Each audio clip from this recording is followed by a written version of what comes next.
This is day one of random high schoolers vlogging their experience building a nuclear fusor.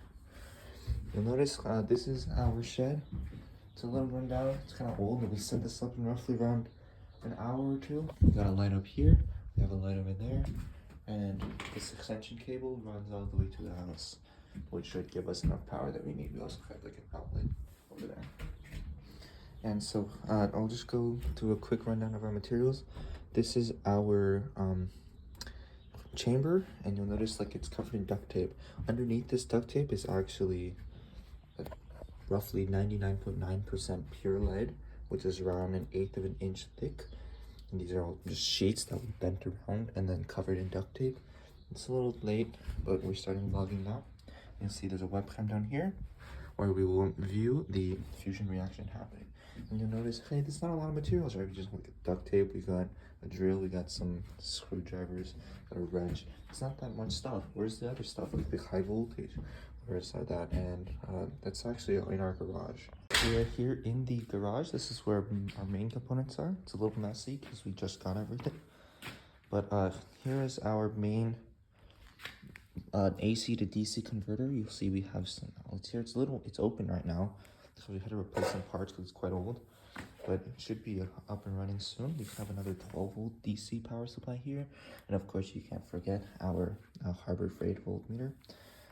There's a few things here to note, like this is our barometron, which will help us measure our pressure. We also have a Pirani gauge here, which will help us measure our inlet pressure.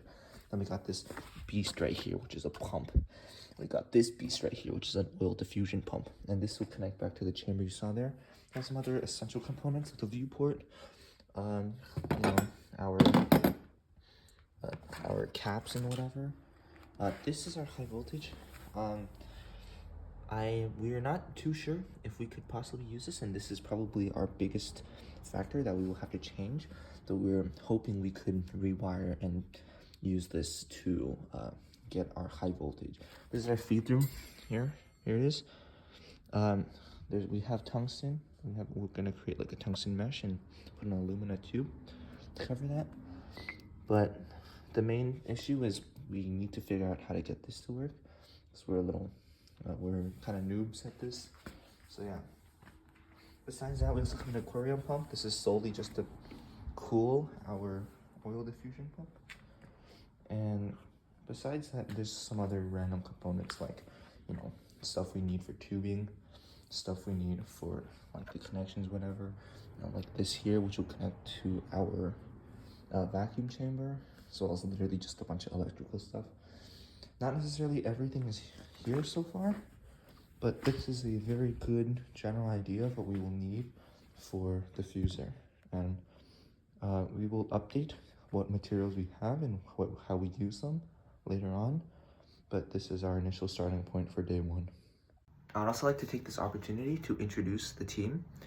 My name is Leo Lee. This is our house that everything is based out of, but we have 3 other members, not including myself, namely Aaron Lee, Patrick Lee, and Alexander Ma. And we are all high schoolers in 11th grade we're working on this project, and we're starting vlogging now. So we've made a little bit of progress over the past few weeks, and if the other members show up in other videos and other vlogs, which is quite likely, they will also be introduced then. Our sources and our information that we're drawing inspiration from will be all included in the description or the caption, depending on where we upload this. But all of the links and essential information will all be linked somewhere, so you do not have to worry about some of the sources that we're finding not being able to be found. Besides that, we're also planning on vlogging roughly once a week. This will help us to go over the progress that we have made throughout the entire week, as well as what plans we have for the next week moving forward. This will help us keep us on track, as well as help to properly vlog the progress that is happening over a constant period of time. With that concludes day one, or technically our first update for our fusor reactor.